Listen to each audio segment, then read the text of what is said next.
भीष्म पितामह जिनके पास इच्छा मृत्यु का वरदान है, तुम्हें यह मालूम नहीं दुर्योधन, तुम्हारी लैक ऑफ इंटेग्रिटी और कैरेक्टर के चलते भीष्म पितामह तुम्हारे साथ युद्ध कर रहे हैं, पर दिल से वो आज भी पांडवों के साथ खड़े हैं।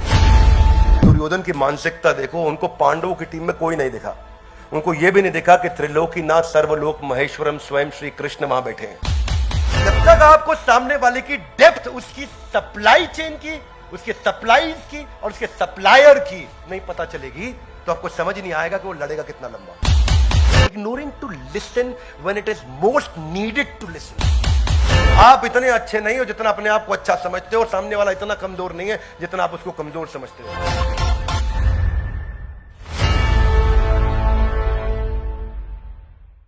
ग्रंथराज श्रीमद् भगवद गीता की तो स्वागत है आपका आज के इस नए वीडियो में भगवद गीता का पहले अध्याय का 10वां श्लोक। तो क्या श्लोक है, आप मेरे पीछे दोहराएंगे। अपर्याप्तम तदस्माकम बलम भीष्माभिरक्षितम पर्याप्तम त्विदमेतेषां बलम भीमाभिरक्षितम। क्या कहते हैं यहां पे?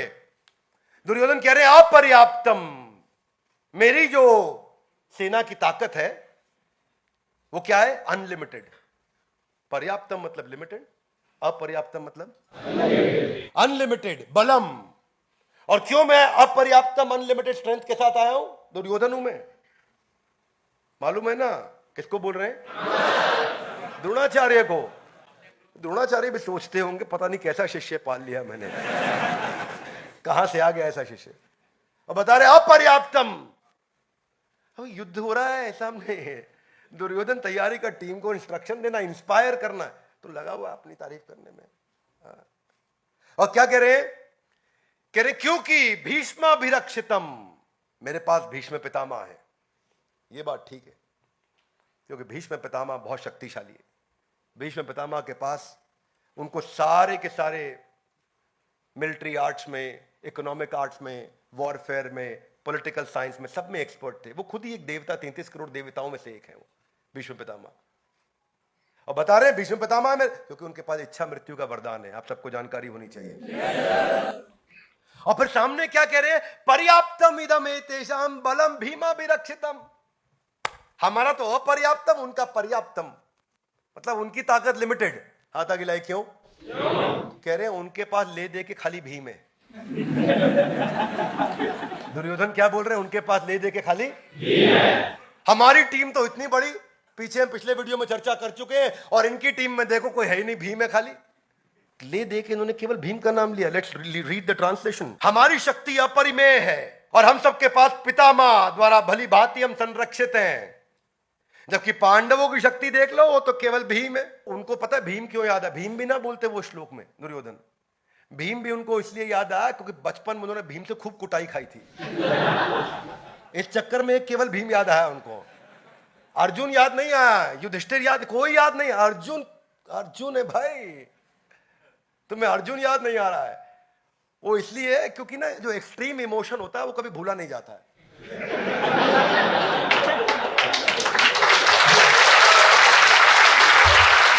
अब वो बचपन में जो जो हाल भीम करते थे, उधर उठा पटक, उधर उठा पटक, हर खेल में वो जो अपने खेल खेलते थे, कुश्ती कराते थे उनको, उसमें भी भीम मौका ढूंढते थे कि इसको उठा के पटकू में दुर्योधन को।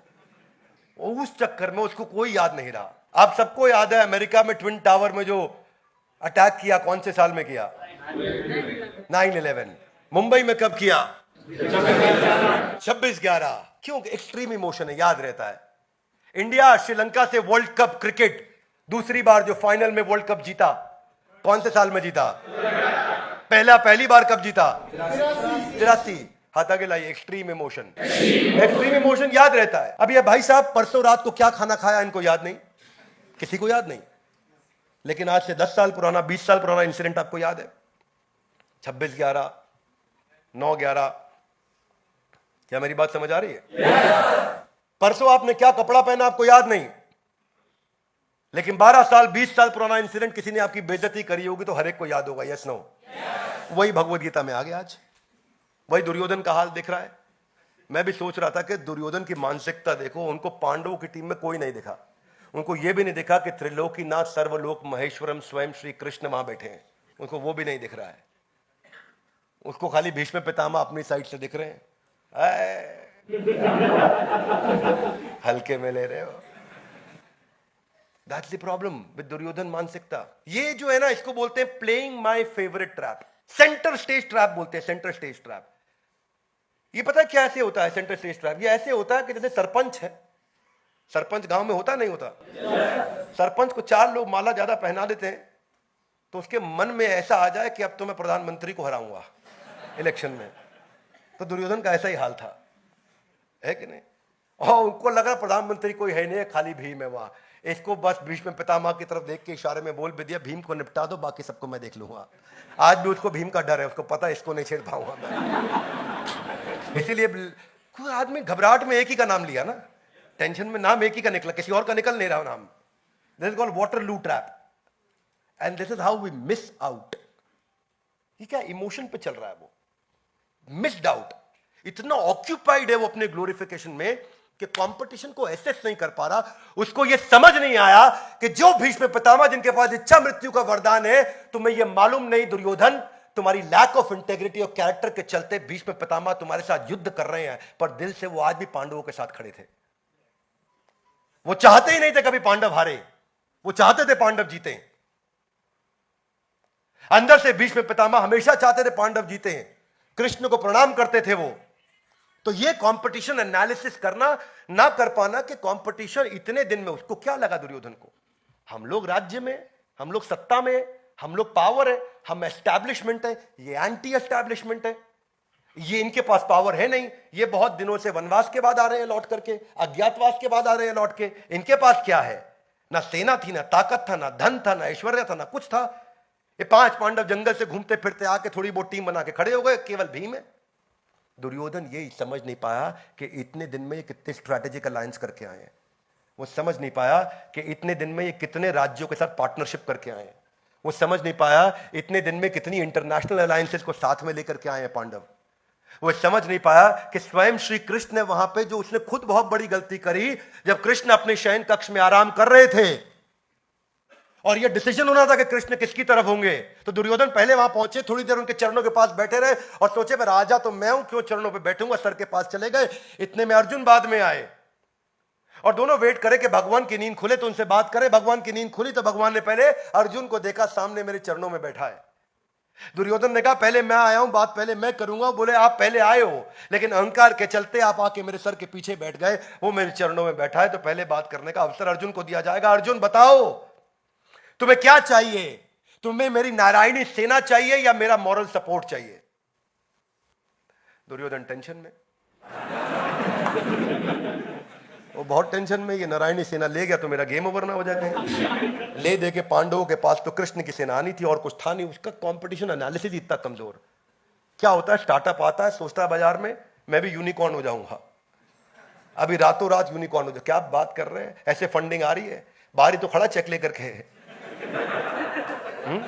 ये सोच करके जो है अपना कूद जाते हैं बाजार में। देखते नहीं, प्रोडक्ट को समझते नहीं, मार्केट की प्रॉब्लम को समझते नहीं, कंपटीशन को समझते नहीं, और अपना सेल्फ ग्लोरिफिकेशन में आ गए और ये समझाने में लगे कि मैं कितना इंटेलिजेंट प्रोडक्ट लेकर के आऊं, मेरा आइडिया स्टार्टअप का देखो। और वही दुर्योधन ने वहां पे टेंशन में आ गया, अर्जुन मांग लेगा। तो जब पूछा भगवान ने क्या चाहिए अर्जुन तुमको, तो उन्होंने कहा कि भगवान मुझे नारायणी सेना नहीं चाहिए, मुझे स्वयं नारायण चाहिए। मुझे नारायणी सेना नहीं चाहिए, मुझे स्वयं नारायण चाहिए। उधर से दुर्योधन मंद मंद मुस्कुरा रहा, बहुत बेवकूफ निकला है, इतना मंद बुद्धि होगा अर्जुन मुझे मालूम नहीं था। तो यहां दुर्योधन चेक भी कर लिया, भगवान आप क्या करोगे इनकी तरफ से, आप तो मॉरल सपोर्ट दे रहे हो। तो उन्होंने कहा हाँ अर्जुन ध्यान रखना, मैं युद्ध में पार्टिसिपेट नहीं करूंगा, मैं खाली बैठूंगा, कोई गाइडेंस चाहिए हो तो ले लेना। कहो वो ज्यादा से ज्यादा तुम्हारा ड्राइवर बन जाऊंगा, इससे ज्यादा कुछ नहीं करूंगा, युद्ध नहीं करने वाला मैं। तो अर्जुन ने कहा भगवान जिसके पास आप आ गए उसके पास सब आ गया, मेरे को आपकी मेंटरशिप, आपकी गाइडेंस, आपकी कोचिंग, आपकी टीचिंग, आपकी एडवाइस चाहिए बस। आपकी शक्ति आ जाए तो सब हो जाएगा। दुर्योधन को एक्चुअली लग रहा था कि जब भगवान ये बात बोल रहे हैं ना कि भाई मैं युद्ध नहीं करूंगा, अर्जुन दोबारा कंसीडर कर लो अपने डिसीजन को, मैं केवल तुम्हारे साथ रहूंगा, एडवाइस दूंगा, युद्ध नहीं कर। तो दुर्योधन दोबारा टेंशन में आ गया, भाई अर्जुन डिसीजन ना बदल दे कहीं। और अर्जुन डिसीजन नहीं बदला, अर्जुन टिका रहा। अर्जुन बोला भगवान आप ही चाहिए, नारायणी सेना में क्या करूंगा, जिसके पास नारायण है, सेना तो उसी की बनाई हुई है, वो इस सेना को दोबारा बना देंगे। दुर्योधन के साथ दुर्योधन एकदम खुश छलांग मारा। दुर्योधन ने बोला अब तो भाई देखो बची कची कृष्ण की सेना उनको मिलनी थी, वो भी हमारे पास आ गई। तो we are living in a society of limited self reflection. इतना लिमिटेड सेल्फ रिफ्लेक्शन है हमारा। The opinion that how I am better than the other person, इसको बोलते हैं अबव एवरेज सिंड्रोम। इसको बोलते हैं अबव एवरेज सिंड्रोम। ये कॉग्निटिव बायस है जो आपको ओवर एस्टिमेट करता है और सामने वाले को अंडर एस्टिमेट करा देता है। You are not good at judging other people and estimating their strength and power, so you become more prone to making a lot of mistakes. That's Duryodhana. Inaccurate evaluation of risk. वो risk को evaluate नहीं कर पाया दुर्योधन कि सामने वाले क्या क्या तैयारी करके बैठे हैं। वो अपनी टीम की तारीफ कर रहा है और ये अंडर एस्टिमेशन जो था इसने फंसा, क्योंकि अभी तक केवल अपनी तारीफ कर रहा था, अब यहां ये भी बता दिया कि सामने वालों में तो केवल भीम बैठा, वहां कोई है ही नहीं। यही कारण है every second business is failing in first 5 years। Hey guys one more time, every second business in India is failing in first 5 years। पहले 5 साल में हर दूसरा बिजनेस जाके खत्म हो जाता है, यानी कि 50% बिजनेस पहले 5 साल में खत्म हो रहे हैं। जबकि पुराना डेटा क्या है 2016 का कि 90% बिजनेस हर 5 साल में खत्म हो जाते हैं। और वो क्यों है? क्योंकि आप राइवल्स को नहीं समझ रहे और कंज्यूमर को नहीं समझ रहे। देखिए ये एनालिसिस कैसे होता है। एक तो होता है इररेगुलर एनालिसिस। आप रेगुलरली नहीं एनालिसिस कर रहे हैं कि इतने दिन में अपने गुप्तचर भेज के देखे कि पांडु के पुत्र क्या क्या करके आए हैं। You should have send your team कि पिछले 1 साल में पांडु के पुत्रों ने किया कि आप तो लाक्षागृह में लगे। आपको इंटेलिजेंस नहीं, या फिर टू नैरो एनालिसिस और too wide analysis. Too narrow analysis मतलब अपनी तारीफ करते जा रहे हैं, और टू वाइड एनालिसिस मतलब आप एक्चुअली एसेंसी मिस कर गए। इतना दूर से इतना बड़ा बड़ा, इतना दूर से इतना हेलीकॉप्टर व्यू देखा कि आपको एक्चुअली समझ ही नहीं आया कि हुआ क्या, पीछे टीम कितनी है और कितनी डेप्थ है और कितनी विड्थ है और क्या वाइड असॉर्टमेंट है कि डीप असॉर्टमेंट है कि स्क्रैम्बल्ड असॉर्टमेंट है, आपको समझ ही नहीं आया। ये सारे डेंजरस है। आपको ये पता नहीं कि सामने वाली टीम की लिक्विडिटी क्या है, उसकी प्रॉफिटेबिलिटी क्या है, वो कितना कैश रख के बैठा है कंपटीशन। जब जियो आया था बाजार में, इतना कैश लेकर के आया था कि सबका गेम ओवर किया उसने। आपको राइवल को समझना चाहिए कि एयरटेल इतनी बड़ी स्ट्रेंथ से केवल एयरटेल बचा, बाकी सबका मर्जर डीमर्जर और सबका गेम ओवर हो गया। आप जानते हैं जियो का सारा एक्सपीरियंस, कितने लोग तेजी से जियो पर स्विच किए। जब तक आपको सामने वाले की डेप्थ, उसकी सप्लाई चेन की, उसके सप्लाईज की और उसके सप्लायर की नहीं पता चलेगी, तो आपको समझ नहीं आएगा कि वो लड़ेगा कितना लंबा। सप्लाई और सप्लायर्स, कितनी सप्लाईज है और कितने सप्लायर्स हैं। यानी कि आज पांडवों की सेना में कितना एम्यूनेशन और कितनी टीम है और कितने लोग पीछे से आ रहे हैं जो सप्लाई देते चले जाएंगे। चाणक्य पंडित ने धनानंद को समाप्त करने के बाद या उसी दौरान चंद्रगुप्त मौर्य के साथ में मिलकर सिकंदर की टीम को उसकी सप्लाई काट के खत्म किया था। पोरस ने भी यही किया। Are you with me loudly? Yes no? पीछे से तो सप्लाई आ रही थी, उसको खत्म किया, आगे की टीम खत्म। योगेंद्र सिंह यादव जी के साथ एक वीडियो 15 अगस्त को दिया हमने, और उसमें उन्होंने क्या बताया कि 21 घंटा लगता था मुझको पीछे बैकपैक लेकर के चढ़ने में, जाकर के कारगिल के युद्ध में, और हम 4 लोग जाते थे ताकि एम्यूनेशन और खाने का सामान ऊपर पहुंचाए। वो थी उनकी सप्लाई। और हमेशा कंपटीशन देखता है कि सप्लायर और सप्लाईज को खत्म कर दो, इसका गेम ओवर हो जाएगा। यहां दुर्योधन लगा हुआ था कि मुझको हल्के में ले रहे हो आप।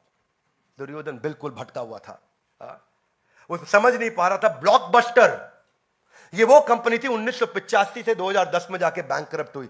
मैसिव बिजनेस, वीडियो गेम और होम मूवी रेंटल्स के अंदर सबसे बड़ा जायंट था दुनिया का। आपकी जानकारी के लिए 85,000 एम्प्लॉय थे, 10,000 आउटलेट पे काम किया करते थे ब्लॉकबस्टर में। इतनी बड़ी ऑर्गेनाइजेशन थी ब्लॉकबस्टर। मूवी देखनी होती थी पहले, डीवीडी मिलती थी आपको, कैसेट मिलती थी, वीसीआर कैसेट लगाते थे, याद है आपको? टर्मिनेटर मूवी घर पे ला करके देखा करते थे हम, enter the dragon, English movie India में नई नई लोगों ने देखनी शुरू करी थी उस समय। तो ब्लॉकबस्टर, इसके इसके 10,000 स्टोर थे दुनिया भर के अंदर, 2004 में बता रहा हूं मैं आपको, अपने पीक के समय में।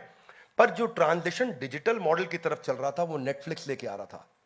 नेटफ्लिक्स सन 2000 में चालू कर चुका था कि डिजिटल तैयारी होगी आगे, क्योंकि इंटरनेट उस समय .com का जो बहुत तेजी के साथ जो ग्रोथ आ रहा था उसको 96 से ये समझ रहा था, और उसको समझ आया कि आगे चल के मूवी लोग सीधा इंटरनेट से देखेंगे।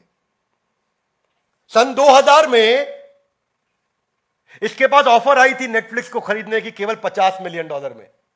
एक हम कितने में? चिल्लड़ थे, चिल्लड़, इनके लिए $50 मिलियन। और आज वही नेटफ्लिक्स डिजिटल रेवोल्यूशन के कारण $101 बिलियन पे है, और ये भाई साहब 2010 में बैंकरप्ट होकर गेम से बाहर हो गए। इसका भी एनरॉन हो गया। क्या हो गया? एनरॉन हो गया इसका भी। ये ट्रांजिशन को नहीं पहचान पाना। जनरल मोटर, भाई साहब जनरल मोटर कितने साल चली मालूम आपको दुनिया में? 101 साल चली। 1908 में आई थी, 2009 में बैंकरप्ट हुई। क्यों जनरल मोटर बैंकरप्ट हुई?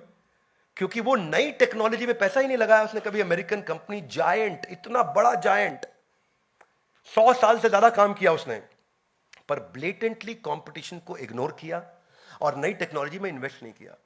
और सबसे प्यारा उदाहरण जो आप सब जानते हैं, जिसकी आप रोज बात करते हैं, वो कौन था? नोकिया। क्यों नोकिया का गेम ओवर हुआ? सबसे बड़ा कारण क्या था? नोकिया को लगता था मेरी ब्रांड की रिकॉल बड़ी है, बस मैं लेट भी लाऊंगा मोबाइल चलेगा, लोग फिर भी मेरे पास आएंगे। जितने में नोकिया एक मोबाइल की पीपीटी तैयार करता था चाइना, उतने में 3 मोबाइल निकाल के ले आता था। और वो कारण है, एक बार पोजीशनिंग खराब हुई, आज वापस नोकिया को उठने में कितनी दिक्कत आ रही है, ये हम सब जानते हैं। Would you agree with me? Yes, no? बस ये जो है ना, ये जो फीलिंग है कि मेरा ओवर एस्टिमेट करना अपने आप को। नोकिया का बार बार स्टेटमेंट क्या आता था कि मेरे ब्रांड का रिकॉल वैल्यू इतना स्ट्रांग है, मैं मोबाइल लेट भी लेके आऊंगा तो लोग मेरा ही लेंगे। और उसी के कारण गेम ओवर हुआ। Ignoring to listen when it is most needed to listen. जिस समय सबसे ज्यादा जरूरी है सुनना, तब भी आप नहीं सुनने को तैयार हो रहे, तो क्या सुनोगे भैया? आपका भी एनरॉन हो जाएगा। Trying, you should listen to the truth when the truth is available, publicly available. ऐसे लोग क्या करते हैं? सेंटेंस कंप्लीट नहीं होने देते सामने वाले का, बीच में टोक के बोलते हैं, बीच में रोक के बोलते हैं। इनको ना कहते हैं सेल्फ हिप्नोटाइज्ड पीपल। ये सेल्फ हिप्नोटाइज्ड होते हैं। अब क्योंकि ये इतने सेल्फ हिप्नोटाइज्ड है, आप इनसे आर्ग्यूमेंट कर ही नहीं सकते। क्या नहीं कर सकते? तो इस अबव एवरेज सिंड्रोम से बाहर निकलने के लिए 2 चीजों का ध्यान रखना। You are not as good as you think you are, and they are not as poor as you think they are. आप इतने अच्छे नहीं हो जितना अपने आप को अच्छा समझते हो, और सामने वाला इतना कमजोर नहीं है जितना आप उसको कमजोर समझते हो। इसकी कम से कम तैयारी करके चलिए। इस दुर्योधन सिंड्रोम से बाहर कैसे आ जाए? लर्निंग करके। कैसे आ जाए? लर्निंग करके। रोज इन्वेस्ट करें अपने लर्निंग पे। दाया हाथ आगे लाइए, बोलिए आज से अपनी लर्निंग पे रोज समय लगाऊंगा। ये वचन लेना चाहिए, हर इंसान को ये वचन लेना चाहिए कि मैं ये वचन लूंगा, अपनी लर्निंग पर लगाऊंगा। किसी और को नहीं दे रहे हो भाई, अपने लिए कर रहे हो। शार्पनिंग द सॉ इसी को बोलते हैं। यही अब्राहम लिंकन बोलते थे, अगर मेरे को पेड़ काटने के लिए आरी दी जाएगी तो 8 घंटे में मैं 6 घंटा धार लगाऊंगा, और 2 घंटे में इतनी पेड़ काट दूंगा जितना कोई हिसाब नहीं जोड़ पाएगा, क्योंकि वो धार लगाना है। इसको क्या लगाना है? नहीं तो आप अपॉर्चुनिटीज को मिस कर जाओगे। एप्पल और माइक्रोसॉफ्ट इतने बड़े जगरनॉट्स बनते ही नहीं अगर स्टीव जॉब्स के पास उसका स्टीव वॉजनियाक नहीं होता, और बिल गेट्स के पास उसका अपना पॉल एलन नहीं होता। नहीं तो स्टीव जॉब्स ये बोल सकता था, अहंकार विमूढ़ आत्मा करता हमिति मन्यते, मैं ही सब कुछ हूं। नहीं बोला। उसने हमेशा स्टीव वॉजनियाक को साथ रखा, उसने पॉल एलन को साथ रखा। जब आपका कोच आपकी मदद करने को तैयार हो तो बिना बात के आर्ग्यू करने की आवश्यकता नहीं। सरेंडर करें, सुने, अपने मेंटर की शरण लें, ताकि वो लर्निंग अंदर रजिस्टर हो सके। दुर्योधन की मानसिकता से हमें सीखने को मिलता है कि हमें क्या नहीं करना है। ग्रंथराज श्रीमद् भगवद गीता की हो सके तो इस वीडियो को सब तक क्या करिए? शेयर करिए, ताकि ये वीडियो से हम लोगों को इंस्पायर कर सकें, वो अपने चरित्र को और अपने चित्र को बदल सकें। अपने जीवन को बेहतर बना सकें। इस भारत के यूथ को हमारे को नई दिशा देनी है। हमारे साथ जुड़े रहने के लिए, इस वीडियो को लाइक करके हमारा उत्साह बढ़ाने के लिए, इस वीडियो को सही लोगों तक पहुंचाने के लिए आप सबका हृदय की गहराई से प्रेम पूर्वक बहुत बहुत